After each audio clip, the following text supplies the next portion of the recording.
I'm Tiffani Faison. I'm the chef and owner of Big Heart Hospitality.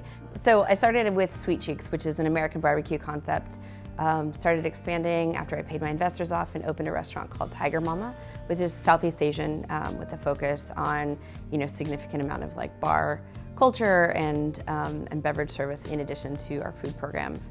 And then opened Fool's Errand, which is kind of an all-standing American tapas bar. We call it, we refer to it as an adult snack bar. And then last but not least, we're sitting in Orfano, which is my most recent restaurant, which is Italian-American, kind of old school, new school, like boys club for the girls. In my career, I've opened 14 restaurants. Of my own, I've opened 4. And then I worked as a person who was literally sent out to open restaurants for Todd English and for others. I did that as a consultant for a while. For first-time owners, there's so much going on.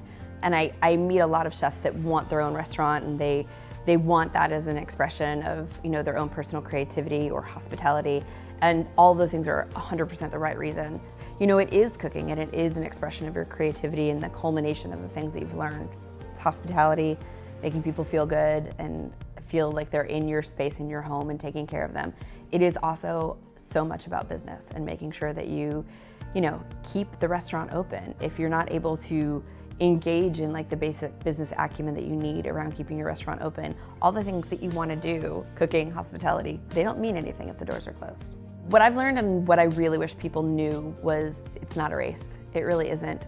The first thing I would say before you even get to securing capital is really understanding how much money it's going to take you to open a restaurant. And in some ways that number is intangible, but you should be able to get within like 30% of it, and do not drop it by 30%. Like raise 30% more than you think you need to. If that's possible, at least secure that funding. Everyone thinks that other people opening their restaurants late or not securing an opening date on time or being able to like stay within their budget is unique to other people not knowing what they're doing. And there's sometimes all this ego attached to like, well, I'm gonna get it open on time and I know what I'm doing. I promise you that's not true. So plan for delay and plan for all of that. And so for raising capital, I would start really going to, I think people go to friends and family first. I don't recommend that. I think go to people that have been supporting you in the industry for a while. If you have regulars that are in a restaurant that you have relationships with, like I think those are great relationships to begin to approach and have conversations with. Once you secure your capital and the Jenga of trying to figure out where to spend things, I mean, you should have a percentage of understanding, like X percentage is going to go into the kitchen, and then X percentage is going to go into the dining room. The kitchen is where you're going to sink most of your money. It really is, the kitchen and the bars. And again, I don't know how to express this, and I feel like there's a lot of young chefs that want to be restaurateurs that want everything to be shiny and new, and do not bank on that. And once you start thinking about how to equip your kitchen and how to spend your money on the equipment, you really have to start with your concept, whatever your concept is, and the core of what that is, right? Like if you're a Spanish restaurant, you're probably gonna need a plancha. Really focusing your attention and your dollars on the things that will drive you first, right? Start there.